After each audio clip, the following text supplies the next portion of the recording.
कि एक block 2 kg का जो है इसको डिस्प्लेस करते हैं, खींच के ले जाते हैं ए से बी, जैसे डायग्राम में आपको दिखाया जा रहा है। ए से बी खींच के ले जाएंगे तो आप तो फोर्स लगा ही रहे हो, mg तो लगेगा ना नीचे की तरफ ग्राउंड पे, वर्टिकल डाउनवर्ड, और वर्टिकल अपवर्ड वो सरफेस नीचे जाने से रोक रहा है, मतलब नॉर्मल भी लगेगा। mg हो गया वेट और m हो गया नॉर्मल रिएक्शन।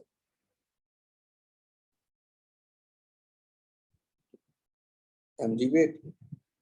आपसे कहा जा रहा है कि ये जो 2 kg का ब्लॉक है उसको ए से बी तक ले जाएंगे तो वर्क कितना हुआ।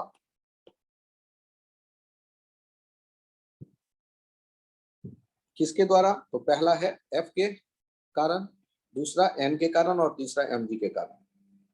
ए से बी ले जाने में वर्क जो किया गया कितना, तो ए से बी जाते वक्त तीनों लग ही रहा होगा ब्लॉक पे। तो बारी बारी से देखते हैं, पहले हम सोच रहे हैं वर्क डन बाय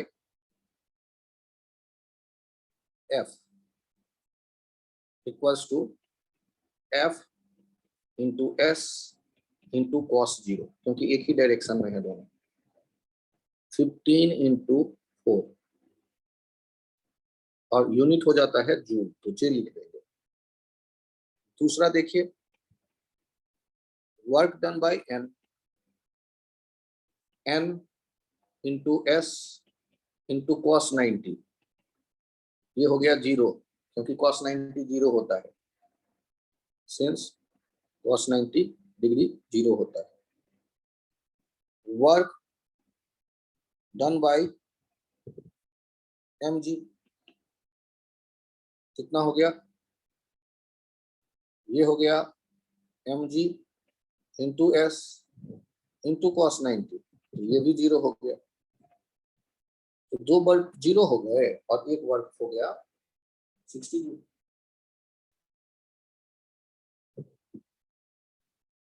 आप यदि ये वर्क लिखने में लगे कि कौन सा वर्क, तो सॉल्यूशन में लिखिएगा रिक्वायर्ड वर्क, और क्वेश्चन पढ़ के आदमी समझ जाएगा।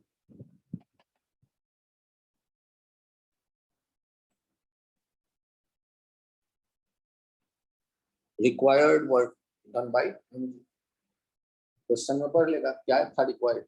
तो जो ब्लॉक को ए से बी 15 मीटर ले 4 मीटर ले गए, तो 4 मीटर खींच के ले जाने में कितना वर्क किया गया, किसके द्वारा? एफ ने कितना किया, एन ने कितना किया, mg ने कितना किया।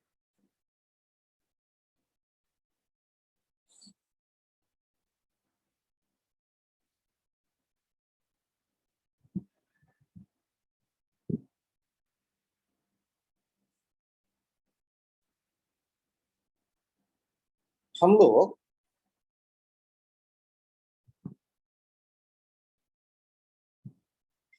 जब देखेंगे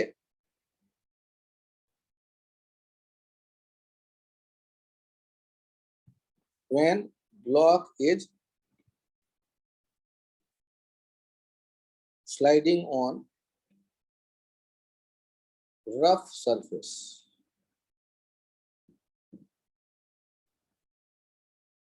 then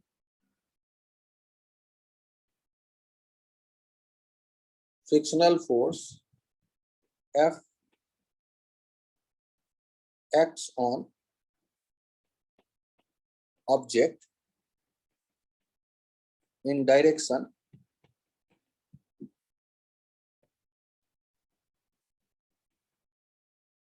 opposite to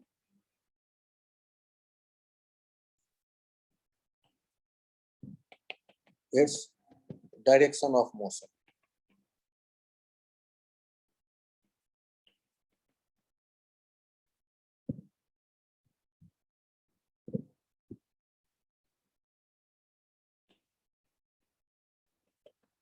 Magnitude of F is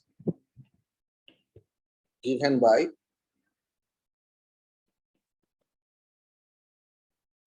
F is proportional to N, normal reaction,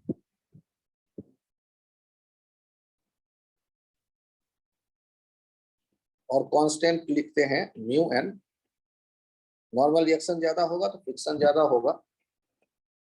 where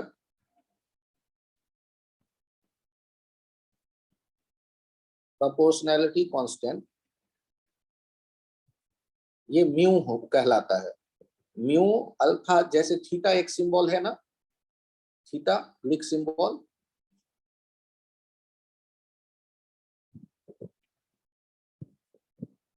उसी तरह म्यू भी एक ग्रीक सिंबल है, ग्रीक अल्फाबेट। इसे क्या पढ़ते हैं? इसे पढ़ते हैं म्यू, म्यू, या हिंदी में लिखेंगे तो म्यू, तो म्यू, म्यू पढ़ते हैं। और होता कैसे है, जैसे यू लिखते थे ना, उसी में दोनों तरफ पूंछ बना दो, तो ऐसे देख लो, वो दोनों तरफ टेढ़ा निकला रहेगा ना, तो वो म्यू पढ़ लेंगे लोग, इधर भी इधर भी। Mu constant, mu is called, proportion हटाने पे जो कांस्टेंट आता है उसे प्रोपोर्शनैलिटी कांस्टेंट कहते हैं, उसका एक खास नाम है। Mu is called coefficient of friction, coefficient of friction. और आप ये ध्यान रखिएगा कि ये जो म्यू होता है, म्यू डिपेंड्स ऑन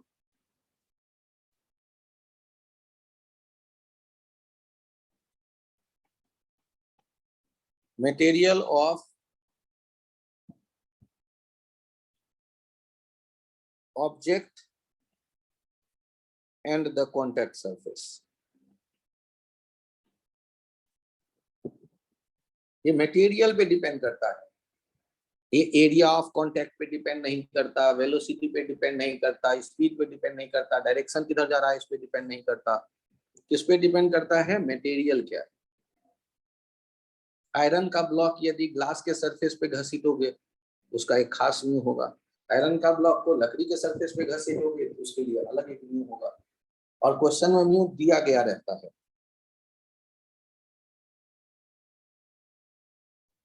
तो आपसे कहा गया, हाँ सर एक बार पीछे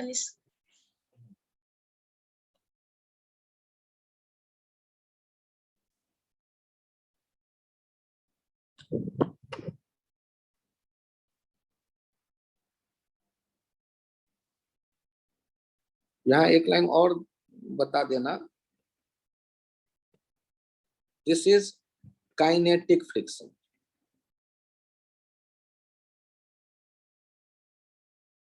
काइनेटिक मतलब काइनेटिक एनर्जी जब हो ब्लॉक के पास, या जब रिलेटिव मोशन हो, जब ब्लॉक सरफेस पे घसीटा जाए, या जब सरफेस पे कबड्डी खेल रहा हो, उस समय जो फ्रिक्शन हम देखते हैं वो काइनेटिक फ्रिक्शन है। और उसका वैल्यू लिखते हैं म्यू एम। तो जनरली ये ऐसे लिखा जाता है, काइनेटिक है ये भूल ना जाए तो एफ के लिख देते हैं, और म्यू भी कौन सा है, काइनेटिक से रिलेटेड है, तो म्यू के लिख देते हैं, और साथ में एम।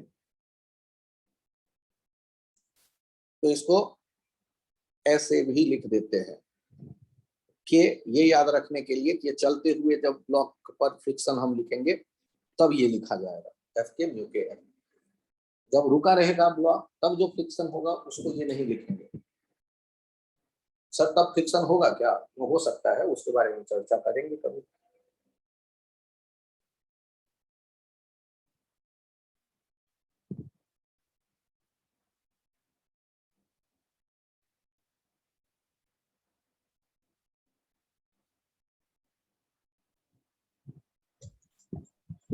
सर लिख लिया।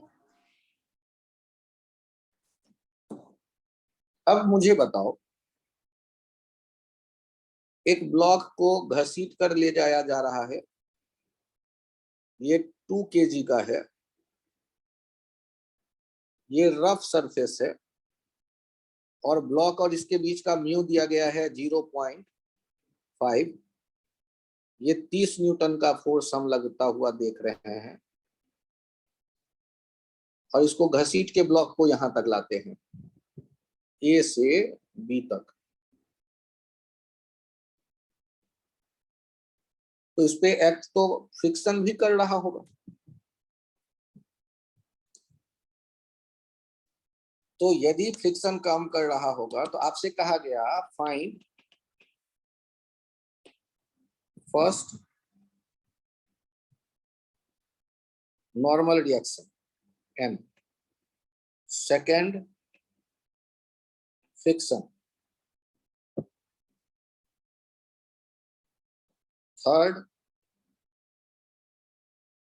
Work done by F, and fourth work done by friction. Displacement आपको बता दिया गया है,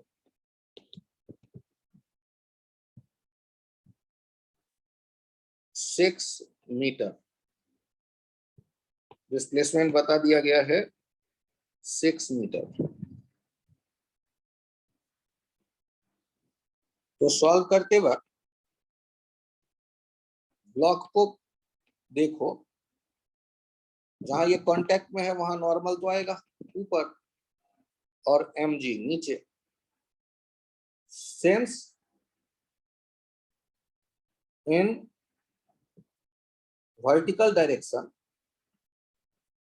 ना तो ये आसमान में उड़ने जा रहा है और ना ही ये जमीन में धंसने जा रहा है। n किसके बराबर हो जाएगा, mg के, 2 × 10 20 न्यूटन।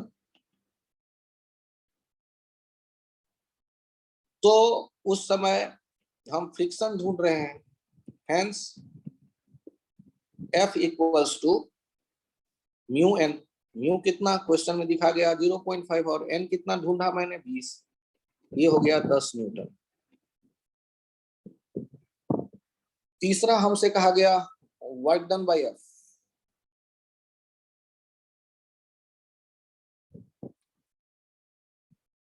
तो सोचिए। सर वो 0.5 कैसे हुआ? अच्छा मुझे ये बताओ, ये 2 कैसे हुआ, यहाँ पर 2 कैसे हुआ? सर मास उसी तरह म्यू क्वेश्चन में दिया गया रहेगा। ओके ठीक है,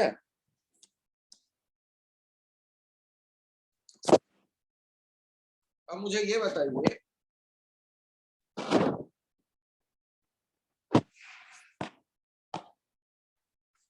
कि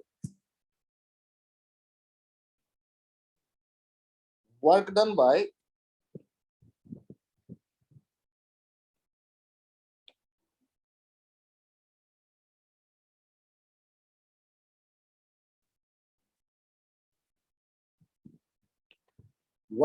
एफ कैसे लिखते हैं? F into S into cos 0, क्योंकि पैरेलल है, since F and S R parallel. Parallel मतलब एक ही डायरेक्शन में थे, एक ही डायरेक्शन में थे, तो उनके बीच का जो एंगल हो गया वो थीटा हो गया 0 डिग्री, और कॉस थीटा कॉस 0 ये हो जाता है 1, इसलिए वर्क डन बाय एफ कितना हो गया, F into S 30 into 6 180 joule. और वर्क डन बाय फ्रिक्शन कितना लिखेंगे, F into S into cos 180 degree. पूछो मुझसे क्यों, क्योंकि फ्रिक्शन किधर है बताओ, लेफ्ट या राइट? डायग्राम में देखो लेफ्ट, और डिस्प्लेसमेंट किधर है, राइट। आप लिखिए since F and S R anti parallel,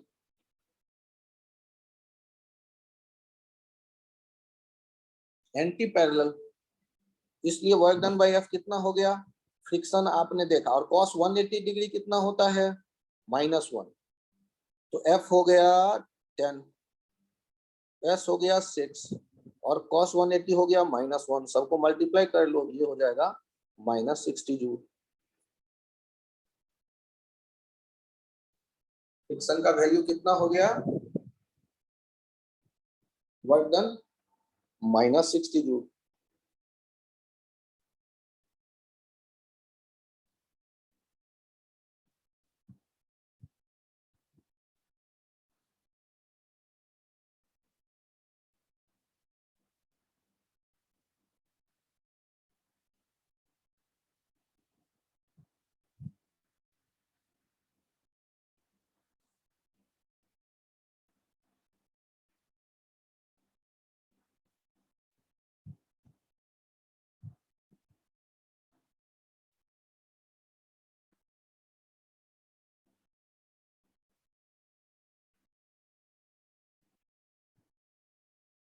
work done positive भी हो सकता है, नेगेटिव भी हो सकता है, जीरो भी हो सकता है किसी फोर्स के कारण।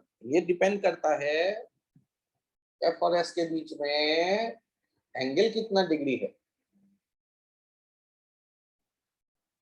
90 डिग्री से यदि ज्यादा एंगल है तो नेगेटिव होगा वर्क, और 90 डिग्री से कम यदि एंगल है 0 से 90 के बीच का तो वो पॉजिटिव होगा वर्क।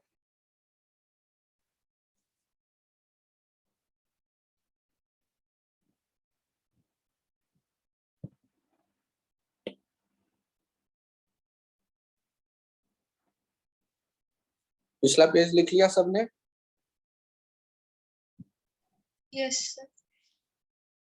4 kg का ब्लॉक है, म्यू का वैल्यू 0.5, आगे खींच रहे हैं 30 न्यूटन फोर्स लगाकर, और इसको खींच करके लेते आए ए से बी। कितना डिस्प्लेस किया खींचते खींचते?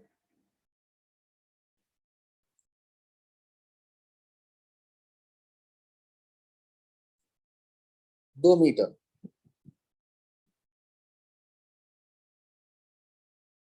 आपको बताना है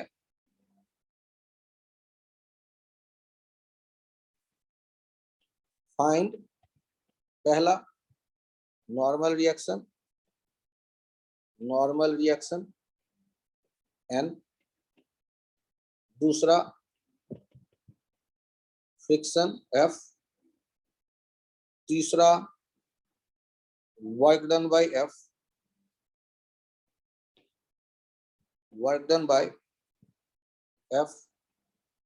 चौथा work done by small F.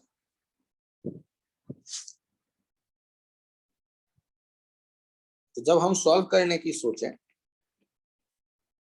तो पहला कहानी तो नॉर्मल का फंस रहा है। नॉर्मल ऊपर, mg नीचे, खींच के ले जा रहे हैं राइट साइड, तो फ्रिक्शन आ जाएगा left side.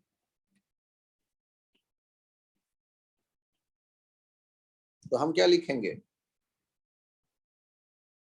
In vertical direction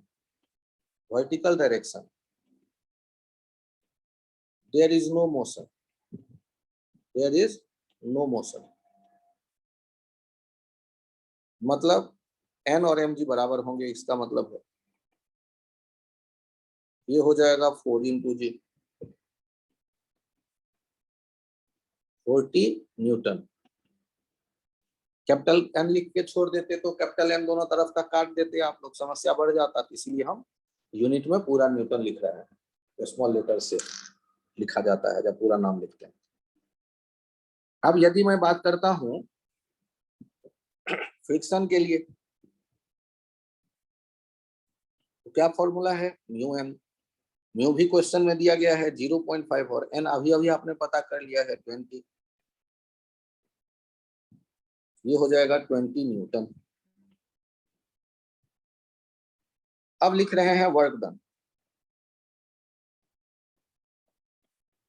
done by F. ये हो जाएगा F × S × cos 0, क्योंकि एक ही डायरेक्शन में है। F दिया गया है 30, S है 2, और cos 0 1 हो गया। ये हो गया 60 जूल। और दूसरा लिखेंगे वर्क डन बाय F, ये हो गया F × S × cos 180 degree. F कितना है 20, एस कितना है 2 और cos 180 होता है -1, ये हो गया -40 जूल।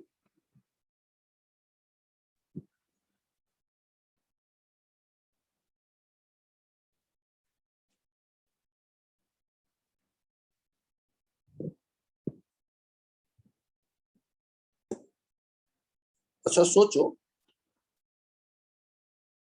यदि आपको ये भी कह देता वर्क डन बाय mg बताओ और वर्क डन बाय n बताओ, तो क्या करते आप?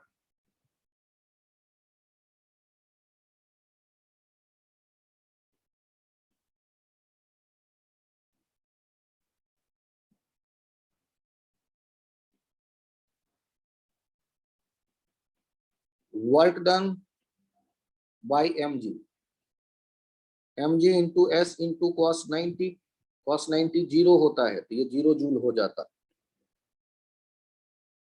Work done bye n, n into s into cos 90, ये भी 0 होता है cos 90, तो ये भी 0 हो जाता। यदि वर्क डन mg का पूछता और n का पूछता तो वो दोनों कितने हो जाते?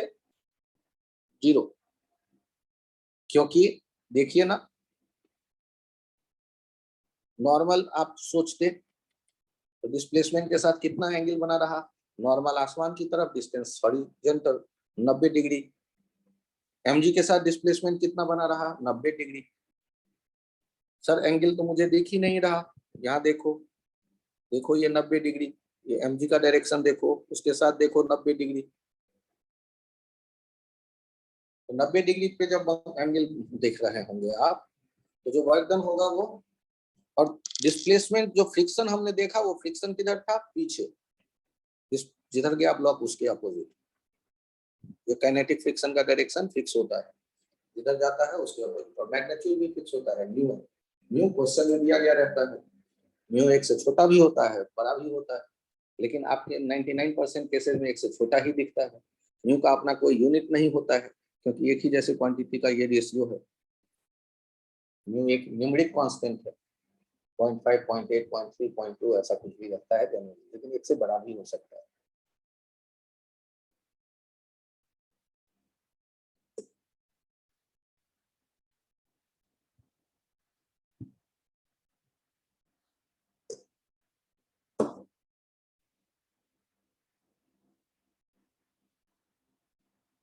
क्या ओके है यहाँ तक? Sir yes. Yes sir. देखिए ये ब्लॉक है 3 kg का, सर म्यू है एक सेकंड मैं कंप्लीट कर रही थी। 0.8,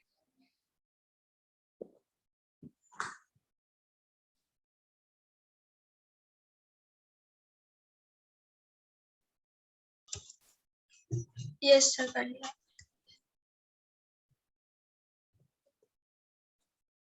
चित्र बनाइए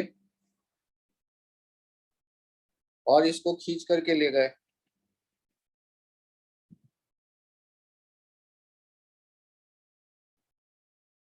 इस न्यूटन फोर्स लगाकर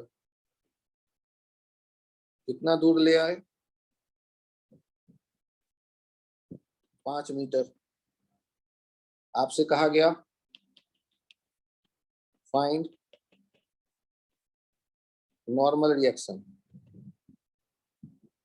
दूसरा फ्रिक्शन, फ्रिक्शनल फोर्स F, तीसरा वर्क डन बाय F, चौथा work done by capital F। ध्यान रखिएगा ये कैपिटल F स्मॉल f का work done by capital F, और work done by small f के बदले फ्रिक्शन लिख देता हूँ, बाय फ्रिक्शन। तो सॉल्व करते वक्त क्या मैं डायरेक्ट लिखूं? n इक्वल्स टू mg, चित्र में दिख जाएगा आपको। equals to 3 into 10, 30 Newton. F equals to mu n, 0.8 into 30 equals to 24 Newton. Work done by force F, F into S into cos 0, 30 into 5 into 1, 150 joule. Work done by friction, F into S into cos 180 minus Fs, minus F कितना 24 और S कितना 5, minus 120 joule. यदि कोई confusion हो तो बताएं।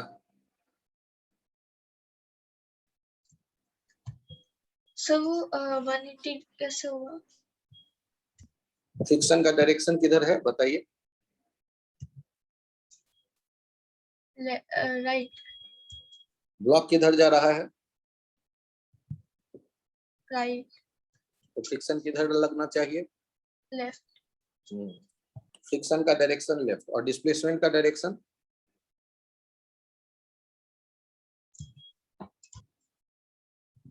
Left या right?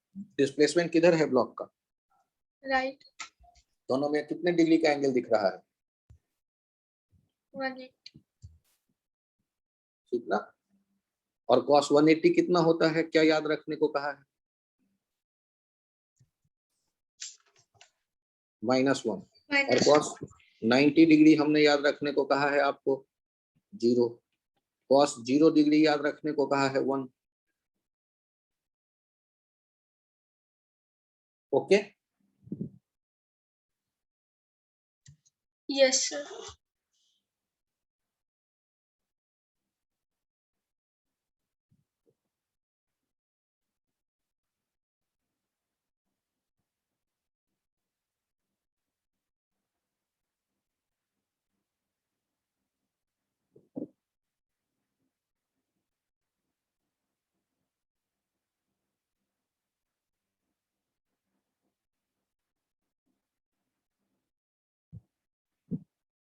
ध्यान दीजिएगा,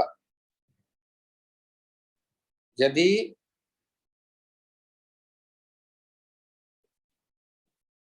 रफ हॉरिजॉन्टल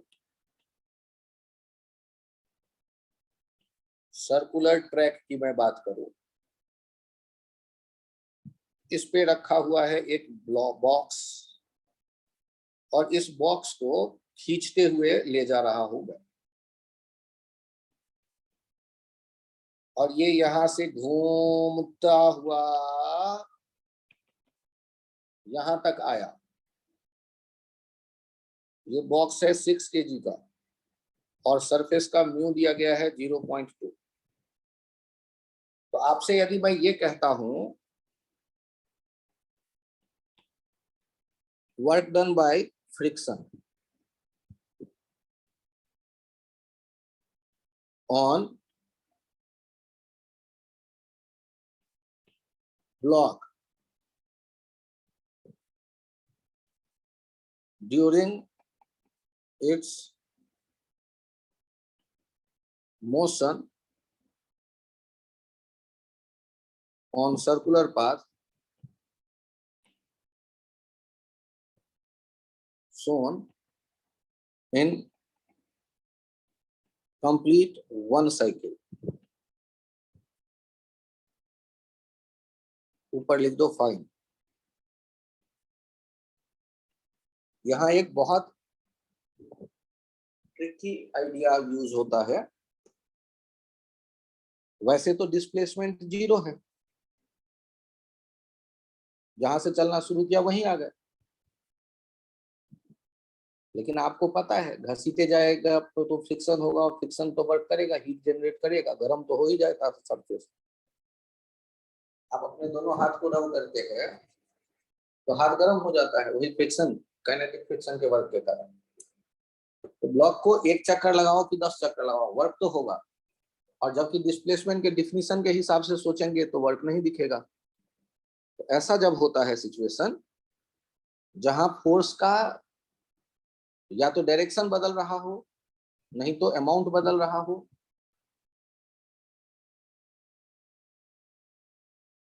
तो सोचने का तरीका बड़ा ट्रिकी होता है। क्या होता है देखिए, सॉल्व करते वक्त पहले ये बताइए n किसके बराबर हो जाएगा mg, n किसके बराबर हो जाएगा 6 इंटू 10, n किसके बराबर हो जाएगा 60 क्या न्यूटन।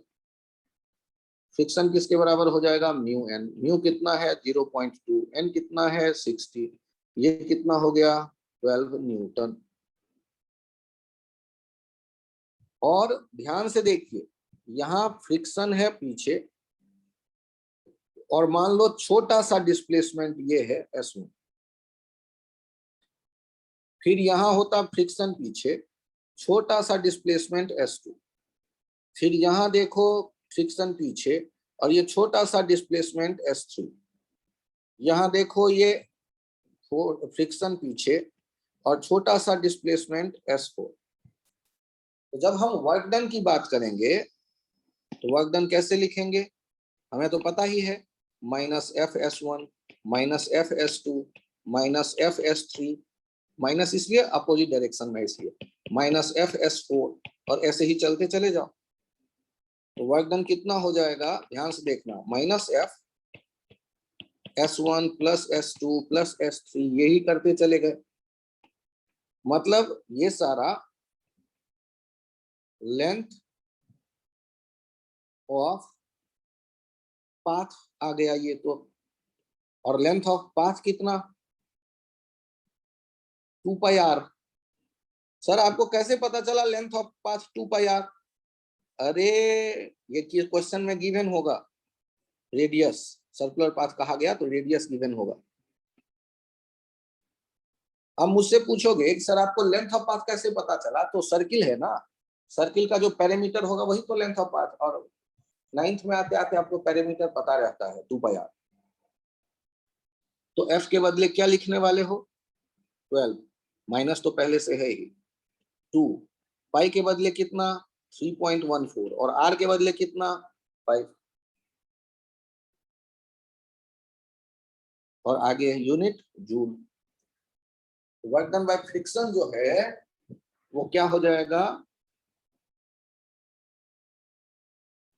ध्यान से देखिएगा, F इंटू पाथ लेंथ, एक चक्कर लगाता है तो 2 पाई आर, 2 चक्कर लगाता है तो 2 इंटू 2 पाई आर, 3 चक्कर लगाएगा तो 3 इंटू 2 पाई आर, उसको माइनस F से मल्टीप्लाई कर दोगे।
ये थोड़ा ट्रिकी है, आराम से देखिए और एक छोटे छोटे टुकड़े में वर्क देखिए, FS1 FS2 FS3 माइनस के साथ, क्यों, क्योंकि अपोजिट है F और S। और जब आप पूरे चक्कर की बात करेंगे तो ये S1 S2 S3 जो इकट्ठा होगा वो हो जाएगा पाथ लेंथ, और पाथ लेंथ सर्कुलर पाथ का एक लेंथ जो होगा वो 2 पाई आर, एक चक्कर का लेंथ, तो minus F into 2 pi R. ये नहीं कि सर जहां से चले वहीं आ गए, डिस्प्लेसमेंट 0 हो गया तो फ्रिक्शन का वर्क 0 होगा, ऐसे नहीं सोचते फ्रिक्शन के लिए, क्योंकि यहाँ डायरेक्शन बदल रहा था फ्रिक्शन का। जो फोर्स ना तो डायरेक्शन बदले ना ही मैग्नीट्यूड बदले, उनके लिए हम ये जरूर कहते हैं कि एक चक्कर लगाएगा तो पूरा जहां से चला वहीं चला आया तो वर्क 0 होगा। जैसे mg हमेशा वर्टिकल डाउनवर्ड होगा, तो वो कहीं यदि सर्कुलर पाथ पे घूमेंगे, चाहे आसमान में ऊपर ले जाओ फिर वापस जमीन पे ले आओ, तो नेट वर्क डन 0 हो जाएगा। एक जगह कहीं पॉजिटिव होगा, दूसरी जगह निगेटिव होगा, टोटल 0 हो जाएगा।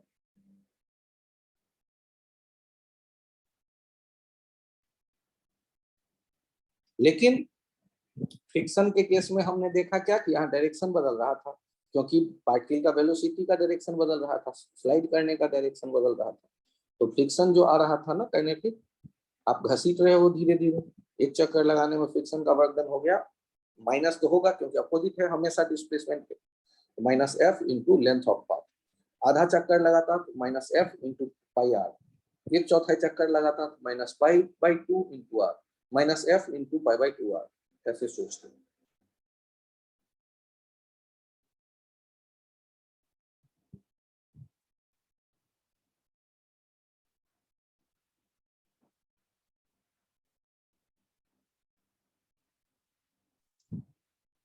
सर आंसर -376.8 जूल है। एक काम करते हैं ना, आगे लिख देते हैं -12 इंटू 31.4 माइनस 12 चौके 48 का 88 4 12 4 16 6 हासिल 1 12 36 37 7 हासिल 3 और 1 के बाद डेसिमल, तो ये हो गया 376.8 जूल। चेक कर लीजिएगा। 5 टू द 10 हो गया, डेसिमल एक प्लेस आगे शिफ्ट कर दिए। ठीक, तो अभी के लिए Yes. इतना ही रखते हैं। Thank you, thank you sir. Bye bye.